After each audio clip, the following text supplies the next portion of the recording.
Bigfoot Classified contains content that is graphic in nature, and listener discretion is advised. Bigfoot Classified relies largely on news documents, eyewitness accounts, press conferences, and interviews. Every episode is produced with respect to the victims, families, and communities involved. Some of the interviews, quotes, and broadcasts have been recreated. Numerous hours of research have been done regarding these stories.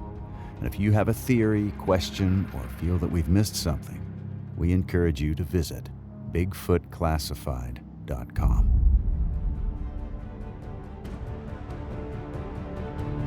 This is Bigfoot Classified. Located on the southern edge of the Kenai Peninsula, the ghost town of Portlock, Alaska, once boasting a very modest population of 31 residents, the small cannery town was home to various shops, businesses, and even a post office. In a story of disappearances, unexplained deaths, and a town abandoned, this is part 2 of the case of the Portlock Bigfoot. In 1905, indigenous Aleut fishermen working during salmon season started reporting harassment by a large animal. They referred to this creature as the hairy man and believed it to be the Nantinaq, an evil Sasquatch-like being from their folklore. The fishermen claimed that the Nantinaq wanted them to leave the settlement as retribution for the human destruction of its habitat. The reports of the Nantinaq persisted for months, leading to disruptions in the cannery's operations. The Aleut workers even quit their jobs, attributing it to the creature's interference. Eventually, supervisors negotiated better pay with the indigenous workers, and they returned the following season. However, the whispers and fears of the mysterious Nantinaq remained among the community. In 1920, a group of bow hunters made a gruesome discovery along the banks of the Yukon River. They stumbled upon a drifting houseboat covered in what appeared to be blood. Inside the boat, they found Albert Petka, the owner, gravely injured and near death. Albert managed to recount his encounter with the creature to the bow hunters before succumbing to his injuries. He described a terrifying creature standing at 7 feet tall, covered in fur, and capable of attacking with incredible speed and strength. His injuries were so severe that they couldn't be attributed to any known animal or human. Following Albert's death, the incidents of deaths linked to the Nantinaq continued to escalate. Miners and hunters went missing, and their bodies were found in creeks or scattered in the woods, with authorities unable to determine the cause of the casualties. The locals firmly believed that they were being targeted by the vengeful Nantinaq. In one chilling incident, a miner named Thomas Ween Larson confronted the creature as it destroyed fish wheels on the beach. Larson prepared to defend himself, but suddenly felt an overwhelming force compelling him not to harm the creature. Helpless against this interference, he walked away, haunted by his decision for the rest of his life. As the attacks and disappearances persisted, the community felt like they were being picked off one by one.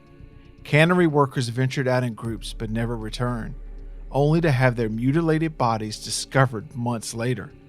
Hunters discovered footprints resembling those of humans but much larger, measuring 18 inches in length. They attempted to track the creature into the dense forest but were unsuccessful, and the deaths continued. The search party eventually found the disfigured corpse of a missing hunter in a creek, with injuries that didn't resemble typical bear attacks. The frequency of deaths and eerie discoveries deeply unsettled the community, prompting fear and causing many to retreat indoors. By the late 1940s, the fear and casualties had driven a mass exodus from Portlock. Settlers and indigenous inhabitants fled to neighboring towns in search of safety. Homes and structures were abandoned, leaving behind a desolate ghost town. By the 1950s, the town had become a forsaken place, and only remnants of civilization remaining.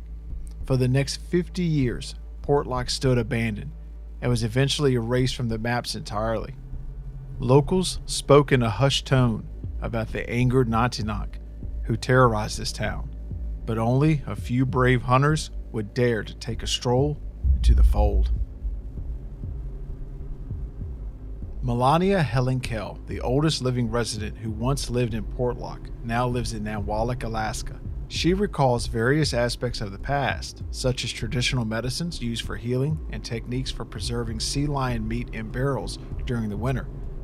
Additionally, she is one of the few remaining individuals who can recount the ghostly tale of the deserted village of Port Chatham and why it was abandoned and avoided by its former inhabitants. She was born on January 25, 1934 in Port Chatham, a small village, and in its early days the village provided shelter for numerous people, including Captain Nathaniel Portlock's ship during his 1786 Alaska expedition. However, when she was a baby, her family abruptly left Chatham, leaving behind their house and every trace of its existence. The reason behind John and Helen Romanoff's decision to flee Nanwalek with their children was a series of frightening incidents that occurred over an extended period. According to the reports, Anantinaq, a large and hairy creature, terrorized the villagers. Keel also mentioned the presence of a spirit, a woman dressed in a flowing black garment who would emerge from the cliffs. This spirit had an extraordinarily long dress and a pale face, disappearing back into the cliffs. Encountering these spirits caused great fear among the villagers, but the extent of terror escalated when Keel's godfather was fatally struck on the head with a winch while working on a boat in 1931. Keel is not the only one with tales of strange occurrences in Port Chatham. An elder from Port Graham shared his recollection of a gold miner who mysteriously disappeared, with Nantinaq being blamed. Another account involved a sawmill owner named Tom Larson, who encountered the creature on the beach but chose not to fire his gun after a brief exchange of gazes. In an article from April 15, 1973, published in the Anchorage Daily News, the story of the abandoned cannery town of Portlock near Port Chatham was recounted. Rumors spread during the early years of World War II that something was amiss in Portlock. Men who ventured into the hills for hunting never returned, and stories circulated about mutilated bodies found in the lagoon, displaying signs of dismemberment that couldn't be attributed to bears. The article described villagers tracking moose and discovering large man-like footprints closing in on the moose tracks. They would find evidence of a struggle, flattened grass, and then only the tracks of the man-like creature retreating toward the fog-covered mountains. Eventually, the town's residents decided to collectively move away, leading to the closure of the U.S. Post Office in 1950.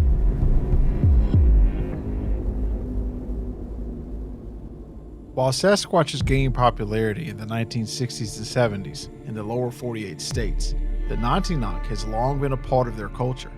According to the culture, the Nantinaq may be a different kind of creature, a tragic figure that was once fully human, but transformed into a half-man, half-beast.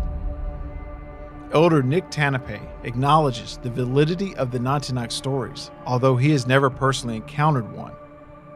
Keel mentioned that after her family moved to Nanwalek, the Nantinaq stayed far away, granting them peace. It did not follow them, and they were grateful for that. Keel grew up, raised 13 children, and remains one of the few individuals in Nanwalek who can pass down the old traditions.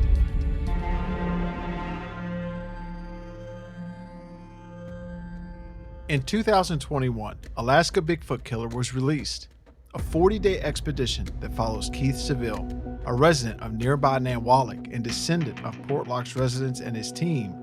The group of 5 men aimed to track down the mysterious creature while searching the town for its hidden history. Growing up, Seville heard stories from his ancestors and elders about the eerie happenings in Portlock, the town from which his family had fled. Although he initially didn't consider himself a believer, his involvement in the show opened his eyes to the unsettling nature of Portlock. In the TV show Alaska Killer Bigfoot, Keith Seville and his team embark on a captivating exploration of the mysterious town of Portlock.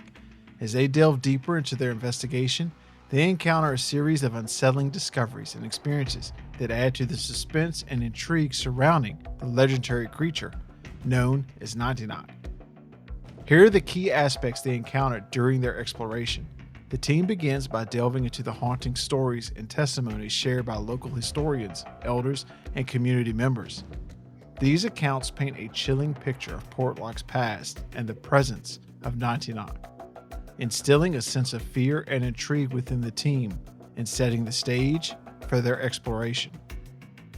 As the team ventures further into Portlock, they experience unexplained and supernatural phenomena.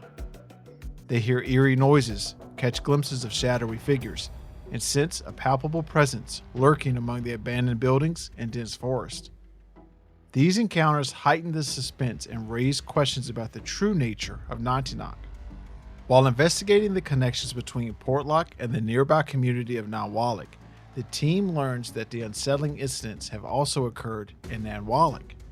This suggests that Nantinaq's influence may extend beyond the boundaries of Portlock, leading the team to confront the possibility that the legendary creature has followed the residents to their new homes. Throughout their exploration, the team discovers mysterious artifacts, cryptic symbols, and intriguing markings scattered throughout Portlock.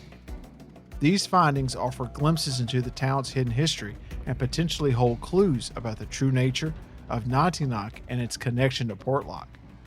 As the team witnesses the impact of their investigations on the local community, their initial skepticism begins to waver.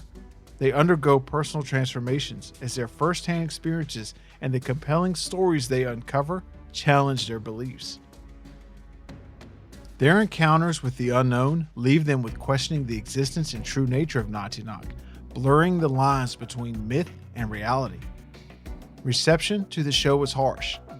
Viewers pointed out how a lot of the scenes seemed like a setup. Critics also complained about how when danger seemed close, the team ran away, instead of confronting the being, which was the whole premise of the show. And the show wasn't the only cause for concern for skeptics and fence-sitters. In recent years, a Sukpiak woman of Russian Aleut descent, Sally Ash, has been speaking out against the falsehoods that have come out of the Portlock mystery. Sally has deep roots in Nanwalik and speaks her native language. Her ancestral connection stretches to various places in Alaska, including Portlock, where her mother was born. Sally describes her people as nomadic, following the seasons and moving from one place to the other, including Port Chatham, Dogfish Bay, Seldovia, Homer, and even Kodiak. In the context of Portlock, Sally introduces the local legend of Nantinaq, a form of Sasquatch known in their community. Unlike the traditional depiction of Sasquatch as a brute, Nantinaq is regarded as a supernatural being.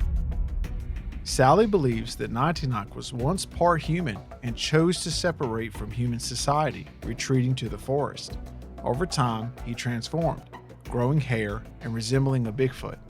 Sally's relatives, including her uncles and grandfathers, have shared stories about Nantinaq, emphasizing that he lives far away from people and does not interact with them. Sally recounts a chilling incident involving her brother at a lake. While tying off his skiff, her brother detected a foul odor emanating from the bushes. As he investigated further, he discovered a hairy and intimidating figure. Sally's brother and their cousin fled the scene in fear, uncertain whether it was a Bigfoot, but disturbed by the strong smell. When asked about Nantinaq, Sally suggests that he is a solitary being who has lived for a long time. He is described as old, tall, strong, and covered in hair. Nantinaq resides in the woods, and people can sense his proximity through the distinct odor he emits. Sally's mother spoke about Nantinaq and shared stories about encounters, particularly in the Dogfish area. Sally explains that her family was aware of Nantinaq's presence, but maintained a respectful distance, treating him with kindness but avoiding close interaction. Nantinaq was agile and quick, often moving to different locations. Sally served as a translator for her cousin, Melania Kill, during an interview in 2009 that gained attention in the world of Bigfoot enthusiasts. Melania claimed that the entire town of Port Chatham had evacuated in 1949 due to a murderous Nantinaq.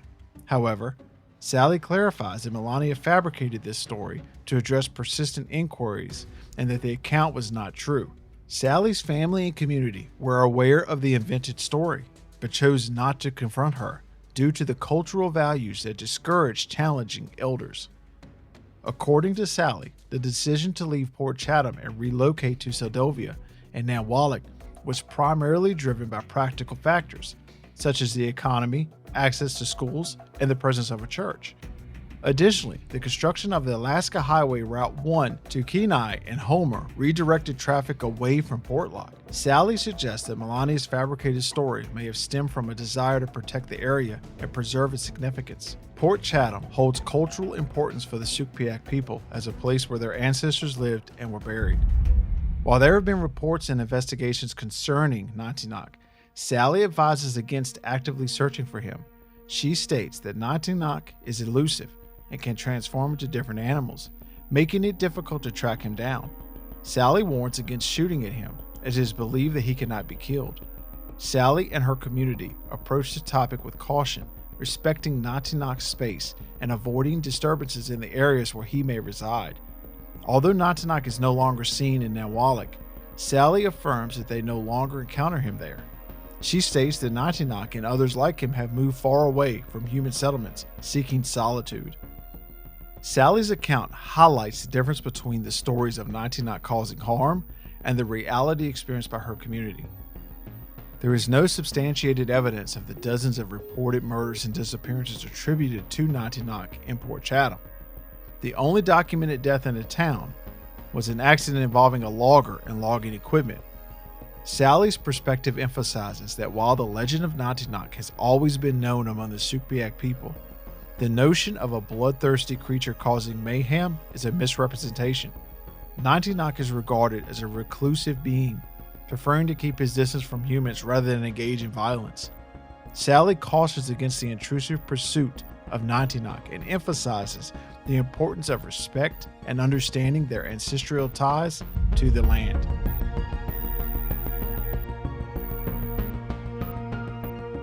And as far as the legend of Portlock, we, like many other podcasts covering this topic, used an article written in 2009 by Naomi Kluda and the information she gleaned from speaking to residents in and close by the town as the main source. Her primary source was a 1973 article from the Anchorage Daily News. Unfortunately, only an excerpt of the article remains, which was included in John Green's book, Sasquatch: The Apes Among Us. This provided basic stories about Bigfoot attacks in Port Chatham, but lacked specific details. The article claimed that the people left the area solely due to these Bigfoot attacks in 1949 and refused to return.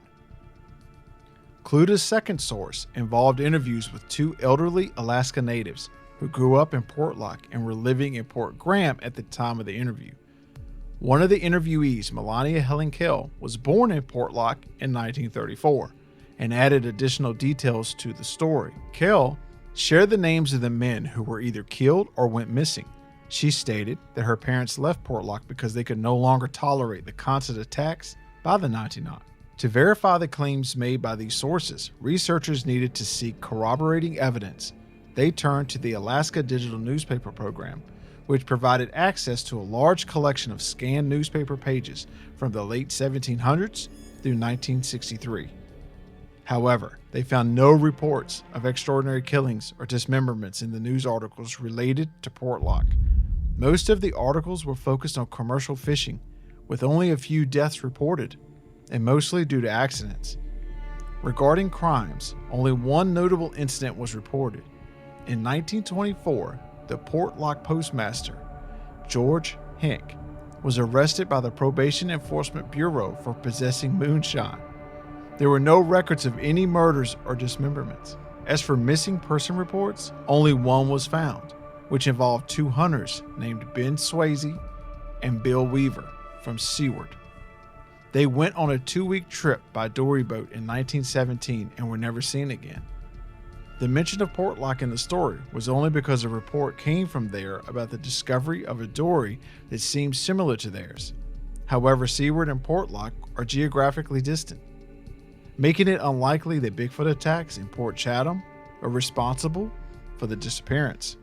Regarding the word Nantinak associated with the Portlock creature, it proved challenging to pinpoint the exact origin. Native language preservation groups were contacted to investigate its existence in different languages, but no record of Nantinak was found. However, there's a word similar to it. Nantina, in the Kenai Alaskan language, refers to a folklore character that kidnaps children. and is used to caution them against wandering into the woods. It is speculated that Nantinak is a version of Natina due to the linguistic connections between the languages in the Portlock area. The ultimate reason for the abandonment of Portlock was probably unrelated to Bigfoot or any violent creatures. It was primarily due to the completion of Alaska Route 1 during the 1940s, which provided efficient transportation between Anchorage and the towns along the Kenai Peninsula. This led to the rapid growth of the other towns that could be easily accessed through the highway, while isolated places like Portlock became less viable. The convenience and cost-saving factors prompted the relocation of the town's population. The closure of the Portlock post office in 1950 marked the final chapter in the town's history.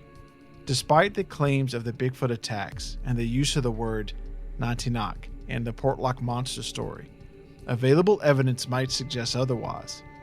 The accounts from the Anchorage Daily News article and the interviews do not align with the historical records of the newspaper articles from the time. The town of Portlock was likely abandoned for non-cryptid reasons. But that's not to say a Sasquatch isn't lurking in the Alaskan landscape. As recently as 2023, sightings of Sasquatch-like creatures have been reported around Alaska.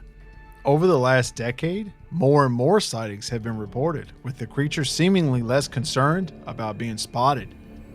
In the summer of 2009, the following report was made to the BFRO, which stands for Bigfoot Field Researchers Organization. It was the month of July 2009 in Fairbanks, Alaska. I was heading south on Auburn Drive toward Farmers Loop, which was about 1 mile away. It is a wooded area frequented by homes, and in general would be considered a populated area. Houses are on an average of about 100 to 200 feet apart, with only the general area around and close to the homes cleared out. Most of the area, by far, is wooded. It was the section of the road where it passes by Pearl Creek Elementary School. The school can be seen through the woods. Some of the woods in the area are quite thick, and in some places can be seen into more than about 10 to 15 feet. But in this area, it had apparently been cleaned out quite a bit, and sight inlets into the section of the siding were very open. The school and vegetable garden could be seen off to the right from the road I was on. It was about 6 p.m., and I was heading home after a day of working on a deck I was building. The weather was clear, with the sun high in the sky. As I was driving, I happened to notice a man standing by the right side of the road about 100 yards ahead. It was more of an unconscious recognition. There is nothing unusual about a man standing on the side of the road in this area. As I got to within about 50 yards, I looked closer. "That's no man," I said to myself. I was alone in the car. Shortly after that, 1 or 2 seconds, he bolted into the woods towards the school. He did it like a wild animal would do, if spooked. I didn't slow down until I got to the place where I saw him go into the woods, which is where I stopped. I could see him running away from the road, and when he was into the woods about 30 yards or so, he turned left and was now running parallel to the road in the same direction I was heading. I got a good look at him, but not his face. I could have probably seen his face had I not been so mesmerized and had the presence of mind to look at it. I was busy noticing other things. His fur or hair looked to be about 3 to 4 inches all over the main part of his body. It was a reddish, rusty color. I was mildly struck by how red it was, but it definitely had some rustiness to it. He was about 6 feet tall and looked to weigh about 200 pounds. He ran with a strange, hoppy kind of run. It wasn't a limp. With one foot he pushed off with was more a normal running move, but the other foot he pushed off with propelled him upward about a foot or less, and forward. I watched him until he disappeared into the woods. There was a road about 100 yards ahead, and I took off to get to it so I could turn right, and in 20 yards turn right again to the road that led to the school parking lot. So the wooded area he was in was sort of a peninsula, and he seemingly had to be in there somehow, somewhere. The woods I was looking into from that angle were quite thick, and I didn't see him and haven't seen him since. A little farther, up on the right, was the school garden that had people in it, about 7 to 10, which I'm now sorry I didn't stop to go talk to them about it. The next day, as I was driving into work on the deck, I naturally slowed down in the area I saw him. I stopped actually, and was surveying the area when a couple walking their dogs were approaching. I flagged them down and told the story of what happened the evening before, and they told me that about a week before, they were with their dogs and were on the way to the other side of the school property, by the soccer field, and 3 kids came running over to them saying, "Did you see the Sasquatch?" They also said that what appeared to be a dad was with them who didn't seem too excited about it. My conclusion to whether it was real or not is summed up by saying, it was either real or there was a man in a very, very convincing costume. I reported it to the Fish and Game Office in Fairbanks a couple of days later. The person who was taking the report was sort of rolling his eyes through the whole thing, as he seemed to be writing it down on a piece of scrap paper. I even had to ask him to take my phone number just in case. The report noted that the weather conditions were clear and sunny, and that there were other witnesses who had possibly seen the creature.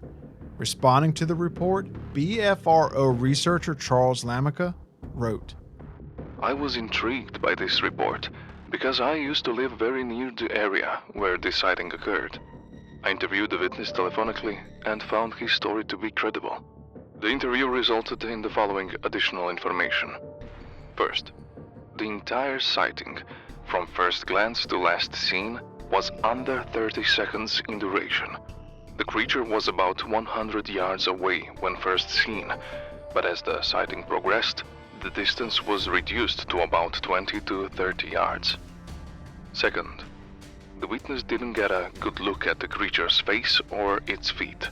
He described the shape of the head as being a cross between that of a human and a gorilla. The hair on the body seemed to be fairly uniform in length, about 3 to 4 inches, and was not matted or scruffy looking. Third, he has no explanation for the unusual gait of the creature, and could not speculate as to the possibility of an injury or deformity that might cause it. Fourth, the witness says he is inclined to believe what he saw was a real non-human animal, but it was definitely not a bear. He recognizes that there is a remote chance that someone could have been carrying out a hoax, but he indicated that if it was someone in a costume, it was so convincing that it would have to be a costume of Hollywood professional quality. The mystique of Bigfoot continues to captivate the hearts and minds of countless individuals in and around Alaska. And despite the skepticism and the lack of concrete evidence, there remains a compelling case for the existence of this elusive creature. While the specific accounts and stories discussed may not provide conclusive proof, they serve as a reminder of the rich tapestry of folklore and cultural beliefs that surround Bigfoot. The enduring nature of these legends passed down through generations speaks to a collective human yearning for the unknown and the extraordinary. While this search for Bigfoot may be challenging, it is through open-mindedness, exploration, and a willingness to consider alternative perspectives that we can deepen our understanding of the natural world and the hidden wonders it may hold. In the third part of this season, we dive into the mysteries surrounding the Alaska Triangle and explore the possibility that the Sasquatch is responsible for the high death count the state faces.